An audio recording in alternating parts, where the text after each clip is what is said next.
Hello friends, how are you. आज हम लोग डिफरेंशिएशन में पैरामीट्रिक फंक्शंस का डिफरेंशिएशन समझेंगे, देखेंगे। ठीक है, तो सबसे पहले हम लोग सीखते हैं कि पैरामीट्रिक फंक्शन होता क्या है। ठीक है, तो हम लोग सीखते हैं पहले parametric function. Parametric function, parametric functions, या इसको हम लोग बोल सकते हैं पैरामीट्रिक इक्वेशंस। हाँ, पैरामीट्रिक इक्वेशंस, राइट। देखिए, इसको समझाने के लिए मैं सबसे पहले लेमैन की तरह आपको बताता हूं जो समाज में होता है। जैसे अगर पारिवारिक तौर पे शादियां होती है तो सबसे पहले एक बीच में एक आदमी होता है जो सबसे पहले राम, सपोज कीजिए यहाँ पे इस तरह से, सपोज कीजिए यहाँ पे एक राम है ना। राम का रिलेशन श्याम से है। गौर कीजिए, राम का रिलेशन क्या है? श्याम से है। और एक यहाँ पे कुछ और ले लेते हैं, प्रभु हैं। क्या है? प्रभु हैं, है ना। और प्रभु का रिलेशन जो है वो श्याम से है ना। तो यहाँ पे आप देखिए, राम का रिलेशन भी श्याम से है और प्रभु का रिलेशन भी क्या है? श्याम से है। लेकिन यहाँ पे राम का रिलेशन प्रभु से डायरेक्ट रूप में नहीं है। वही होता है आज के डेट में हमारे, खास करके बिहार में जब शादियां होती है तो मतलब एक व्यक्ति का रिलेशन थर्ड व्यक्ति से होता है और उसी थर्ड व्यक्ति का रिलेशन एक दूसरे व्यक्ति से भी होता है। एक व्यक्ति क्या होता है, अल्टीमेटली एक समय में हट जाता है और ये दोनों के बीच में क्या होता है? रिलेशन आ जाता है। क्लियर है? तो हम लोग उसी चीज को देखना चाह रहे हैं। यहां से क्या है ना, अपने आप को श्याम ने निकाल लिया, अपने आप को श्याम ने निकाला। और वो क्या निकाला? राम अपॉन के, है ना, राम अपॉन के। और फिर इस वैल्यू को at the place of Shyam Prabhu वाले रिलेशन में डाल दिया गया। तो यहां से क्या मिल गया? Prabhu equal to lambda into Ram upon K, यानी प्रभु इक्वल टू आ गया lambda upon K into Ram. क्या यहां पे श्याम का कहीं भी दिखाई दे रहा है? अता पता नहीं दिखाई दे रहा है। इसका मतलब है कि ये जो फिलहाल जो आप देख रहे हैं इसी को बोला जाता है पैरामीट्रिक सिस्टम। क्या बोलते हैं? पैरामीट्रिक सिस्टम, है ना। और पैरामीट्रिक सिस्टम में जो थर्ड वेरिएबल श्याम जो है इसी को बोला जाता है पैरामीटर। क्या बोलते हैं? श्याम को बोला जाता है पैरामीटर। थर्ड वेरिएबल को बच्चों पैरामीटर कहा जाता है। तो जो भी हम लोग, जो आप कह सकते हैं जो अरेंज मैरिज होते हैं वो ज़्यादातर क्या होते हैं? वो पैरामीट्रिक रिलेशंस में होते हैं। और वो पैरामीट्रिक रिलेशंस में थर्ड वेरिएबल जो उसको बिचवान बोलते हैं वो हट जाते हैं। तो फिर हम लोग यहाँ पे एक्स और वाई में क्या मिल जाता है? रिलेशन मिल जाता है। कहने का मतलब क्या हुआ? जैसे अगर एक्स फंक्शन है, सपोज कीजिए ए टी स्क्वायर का, यहाँ पे ए कांस्टेंट है और टी जो है वो वेरिएबल है। तो एक्स का रिलेशन टी से है और Y is equal to 2at है, तो वाई का रिलेशन भी टी से है। अब यहां से क्या हुआ? यहां से t ने अपने आप को निकाला y अपॉन 2a और जाकर यहां पे at the place of t put हो गया। तो क्या मिल गया? x is equal to a y upon 2a का होल स्क्वायर।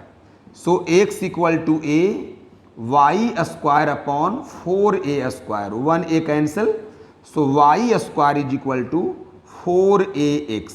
तो ये जो मिला सिस्टम, इसमें थर्ड वेरिएबल t दिखाई आपको नहीं दे रहा है।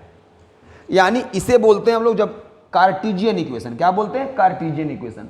जब x और y में कोई रिलेशन आप लिखते हैं तो उसे बोला जाता है कार्टेशियन इक्वेशन। और इसी x और y को किसी थर्ड वेरिएबल t की हेल्प से लिखा गया है तो इसी को बोला जाता है पैरामीट्रिक इक्वेशन। क्या बोलते हैं इसको? पैरामीट्रिक इक्वेशन कहते हैं। और इसे क्या कहा जाता है? कार्टेशियन इक्वेशन कहा जाता है, राइट। तो आप लोग को बहुत अच्छे तरह समझ में आया होगा कि पैरामीट्रिक इक्वेशन क्या है। पैरामीट्रिक इक्वेशन में क्या होता है कि एक्स और वाई को सेपरेटली अलग अलग किसी थर्ड वेरिएबल के साथ रिलेट करके लिखा जाता है और उसी थर्ड वेरिएबल को इलिमिनेट करके जब एक्स और वाई में रिलेशन मिल जाता है तो उसे कार्टेशियन इक्वेशन कहा जाता है। तो दोस्तों, हम लोग को यहाँ पे पैरामीट्रिक फॉर्म में दिया रहेगा इक्वेशन और उसी से हम लोग को d Y upon D x निकालना है, मतलब डिफरेंशिएशन निकालना है। ठीक है, तो अब हम लोग चलते हैं पैरामीट्रिक फंक्शंस का डिफरेंशिएशन निकालने की ओर, राइट। तो एग्जाम्पल हम लोग शुरू करते हैं।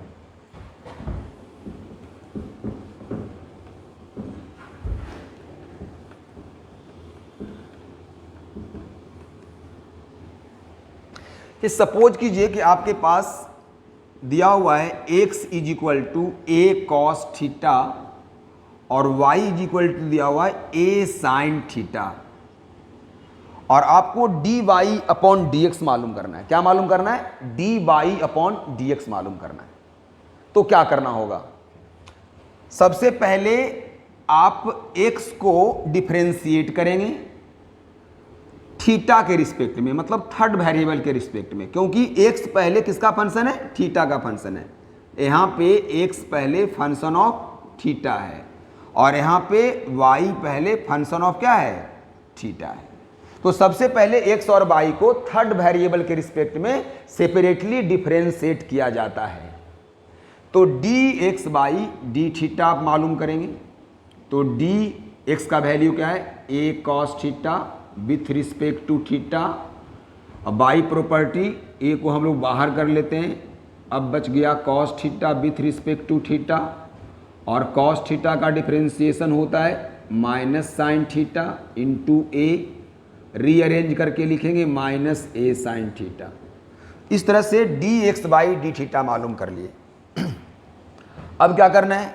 आपको मालूम कर लेना है D by upon D theta. Clear? तो आपके पास यहाँ y क्या है? A sine theta upon D theta. Constant को फिर आप बाहर कर लो। अब differentiation of sine theta with respect to theta. अब यहाँ से क्या मिल गया? a, और साइन का क्या आ जाता है? Cos theta.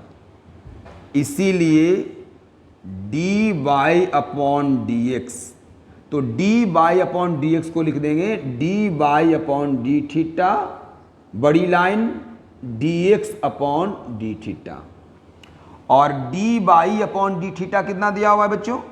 ए कॉस थीटा, और D x by D theta क्या मालूम किया आपने? Minus A sine theta.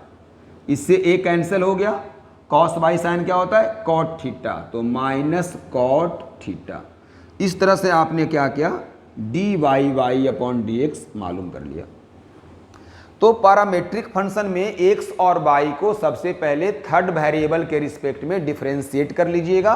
उसके बाद d Y upon D theta को डिवाइड कर देंगे dx अपॉन डी थीटा से, तो मिल जाएगा d Y upon D X.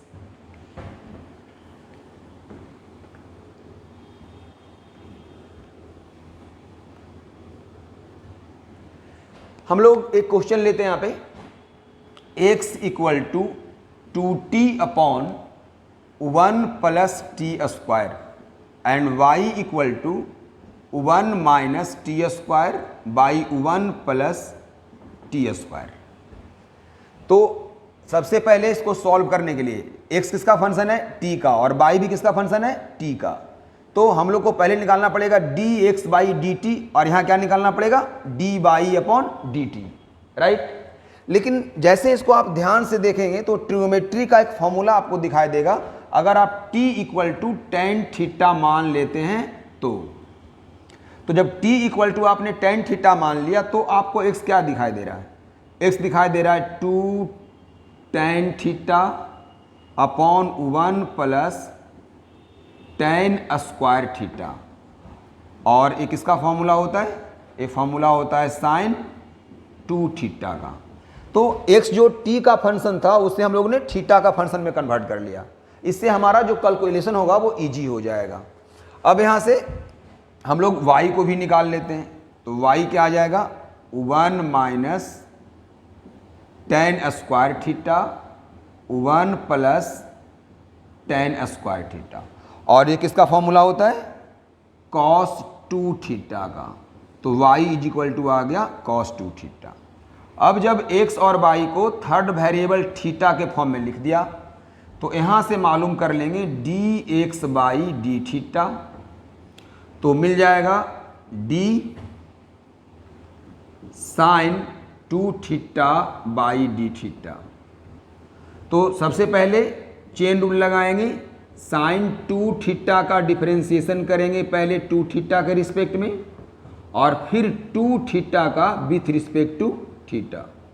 तो साइन 2 थीटा का क्या मिल गया, कॉस 2 थीटा, और 2 कांस्टेंट बाहर आ गया, और थीटा का विथ रिस्पेक्ट थीटा क्या हो गया, 1 हो गया। तो मिल गया 2 कॉस 2 थीटा। वैसे ही हम लोग यहाँ से मालूम कर लेंगे D Y upon D theta. तो मिल जाएगा डी कॉस 2 थीटा। सबसे पहले आप एक स्टेप अगर आगे बढ़े तो यहाँ 2 थीटा के रिस्पेक्ट में, और 2 थीटा का फिर थीटा के रिस्पेक्ट में। तो कॉस 2 थीटा का हो गया माइनस साइन 2 थीटा, और 2 थीटा में 2 का बाहर आ गया, और थीटा का 1 हो गया। तो यहाँ मिल गया -2 sine 2 theta, right. Therefore D Y upon D X equal, तो D Y upon D X equal to मिल जाएंगे D Y upon D theta upon D X upon D theta. D Y upon D theta क्या मिल गया, -2 sine 2 theta, और D X upon D theta क्या मिल गया, 2 कॉस 2 थीटा। 2 कैंसिल। अब यहां से हम लोग लिख देंगे साइन 2 थीटा। साइन 2 थीटा का वैल्यू क्या दिया हुआ है, एक्स दिया हुआ है। क्या दिया हुआ है, एक्स दिया हुआ है। और कॉस 2 थीटा का वैल्यू क्या दिया हुआ है, वाई दिया हुआ है, राइट। यानी हमारे पास मिल गया माइनस क्या, x upon cos theta equal to y. Clear है। तो -x अपॉन वाई, ये मिल गया d y y D x का वैल्यू। तो इस तरह से आप क्या कर सकते हैं, पैरामीट्रिक सिस्टम को सॉल्व कर सकते हैं, उसका डिफरेंशिएशन आप कर सकते हैं। ठीक है। इसके बाद हम लोग नेक्स्ट क्वेश्चन देखते हैं।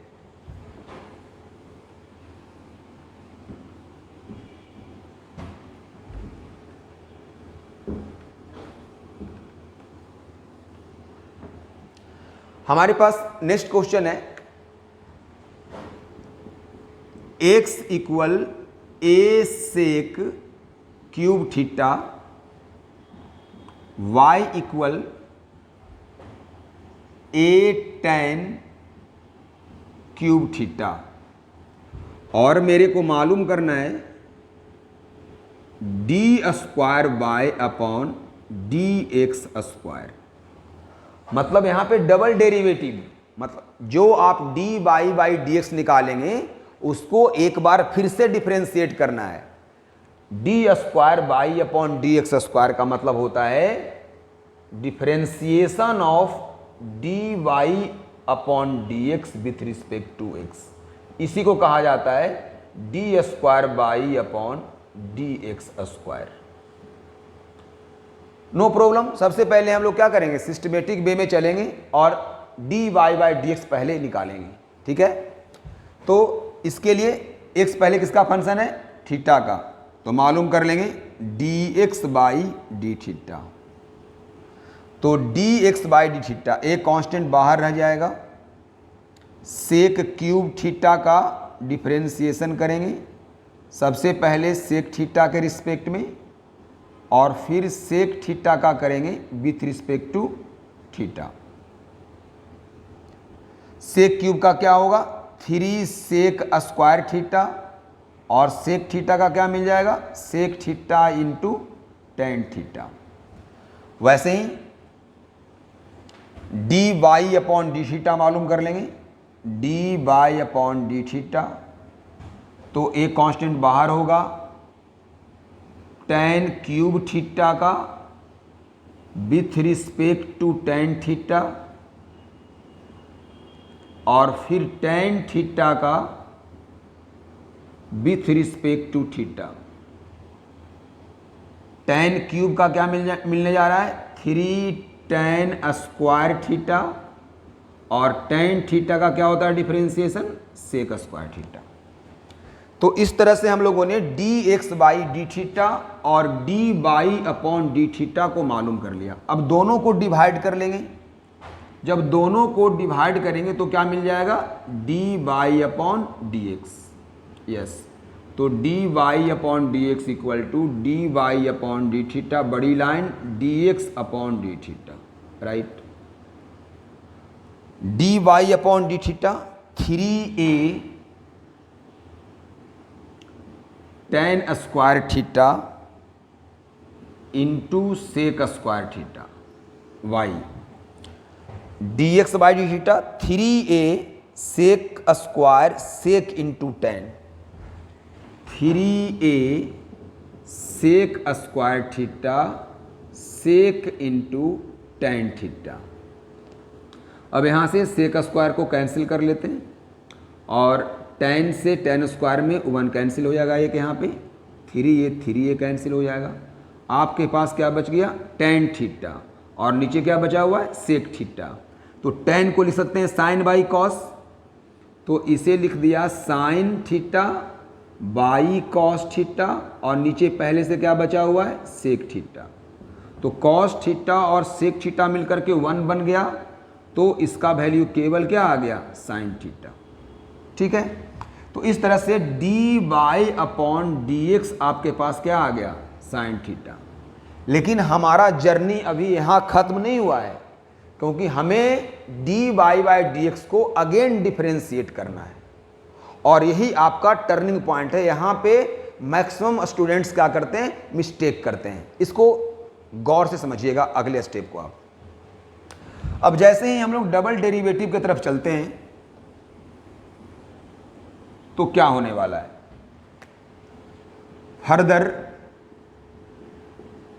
मेरे को मालूम करना है d square by upon D x square. Concept होता है इसका मतलब d by upon D x का करना है with respect to x differentiation. अब आप d Y upon D x मालूम कर चुके हैं, वो क्या आया आपके पास, साइन थीटा, नीचे क्या है आपका डी एक्स, है ना। गौर करने वाली बात क्या है कि यहाँ पे साइन थीटा का डिफरेंशिएशन कॉस थीटा लिखना सबसे बड़ी भूल होगी। क्यों, क्योंकि साइन थीटा का अगर विथ रिस्पेक्ट टू थीटा होता तब यहाँ पे कॉस थीटा होता,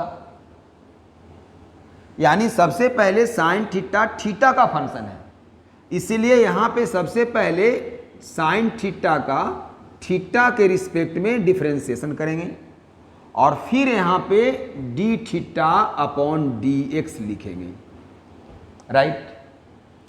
अब इसका वैल्यू तो कॉस थीटा मिल गया, लेकिन इसे लिखना पड़ेगा 1 अपॉन बड़ी लाइन डी एक्स बाई क्या, डी थीटा, और फिर D x by D theta का वैल्यू यहाँ जो आपने मालूम किया है उसे डालना पड़ेगा। तो ये चीज़ में आपको गलती नहीं करना है जब आप डबल डेरिवेटिव निकाल रहे होते हैं। तो वैल्यू क्या आ गया, 3a sec square theta sec theta into tan theta.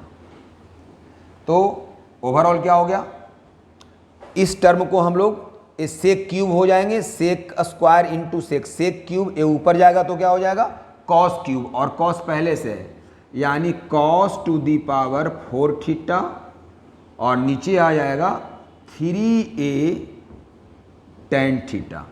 तो इस तरह से हम लोगों ने मालूम कर लिया double derivative cos 4 theta upon 3a ten theta. तो डबल डेरिवेटिव में रहेगा तो इस तरह से आपको सोचना है। नेक्स्ट क्वेश्चन हम लोग लेते हैं और उसे सॉल्व करने का प्रयास करते हैं।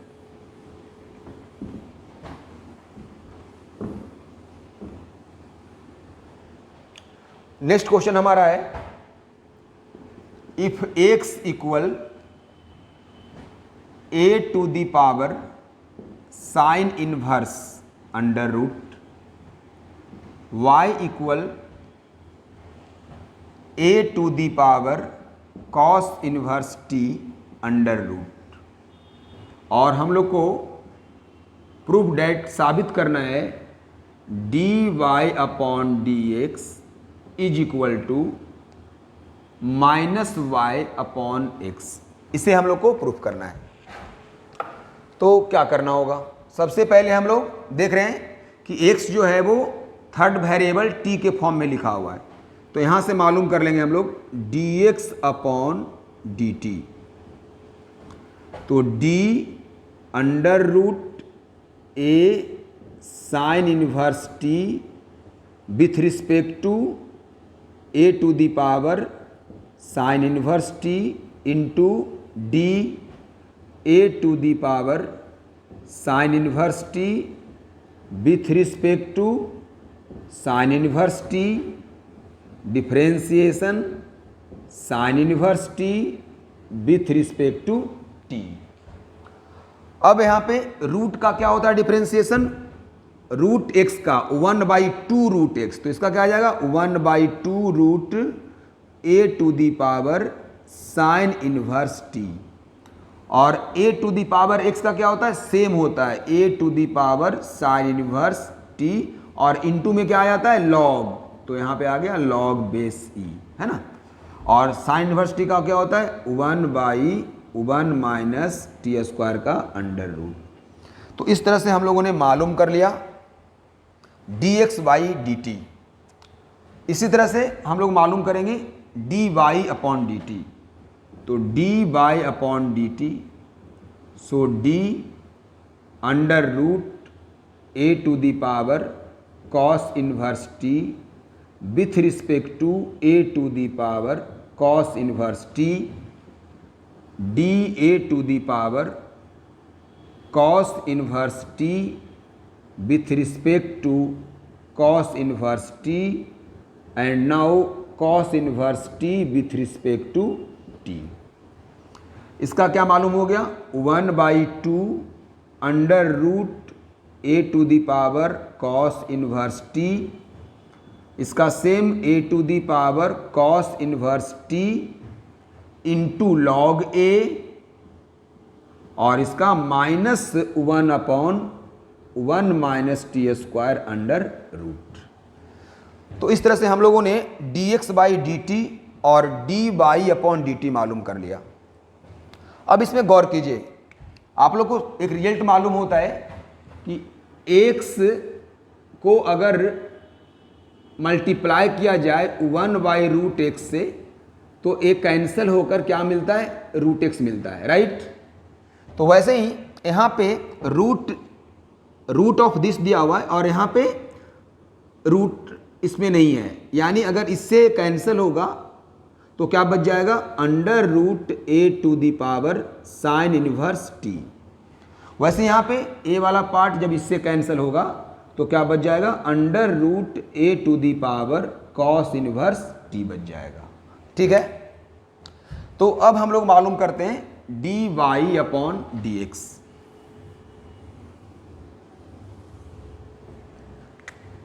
Therefore dy upon dx this is equal to dy upon dt, बड़ी line dx upon dt, right. तो हमारे पास क्या मिल रहा है, हमारे पास मिल रहा है dy upon dt। dy upon dt is a to the power cos inverse t under root into logarithm of a to the base e, and this minus comes here upon 2 into 1 minus t square under root। This is dy upon dt and this is the बड़ी line यहाँ पे लिख देंगे हम लोग, और फिर dx upon dt वो क्या है, तो under root a to the power sine inverse t into logarithm of a to the base e, y क्या आएगा 2 into 1 minus t square under root, right. अब क्या होगा, इस पार्ट से इस पार्ट को क्या करेंगे कैंसिल कर लेंगे, लॉग a से लॉग a को कैंसिल कर लेंगे। अब हमारे पास इन न्यूमरेटर क्या बचा हुआ है a to the power cos inverse t का अंडर रूट, जिसे हम लोगों ने क्या माना था उसे हम लोगों ने y माना था, तो क्या आ गया माइनस वाई, और इसे क्या माना था x, क्वेश्चन में दिया हुआ ना x, इसीलिए dy अपॉन dx क्या मिल गया y अपॉन x। तो इसे आप लोगों ने प्रूफ कर लिया। तो कुछ नहीं करना है, इसमें जो है x और y को पहले थर्ड वेरिएबल के रिस्पेक्ट में क्या करना है, डिफरेंशिएट करना है, उसके बाद दोनों को डिवाइड कर देना है, आपको इजी वे में क्या होगा आंसर मिल जाएगा। तो ये था आप लोग को पैरामीट्रिक इक्वेशन का डिफरेंशिएशन कैसे किया जाता है और पैरामीट्रिक इक्वेशन क्या होता है। ठीक है, हम लोग अगले दिन जब बात करेंगे तो आपको बताएंगे डिफरेंशिएशन ऑफ लॉगरिथमिक फंक्शंस, है ना, कैसे समझेंगे कि वो फंक्शन लॉगरिथमिक है और उसका डिफरेंशिएशन कैसे किया जाता है। ये चर्चा हम लोग करेंगे नेक्स्ट वीडियो में। तब तक के लिए देते हैं ब्रेक और फिर मिलते हैं ब्रेक के बाद। Thank you so much.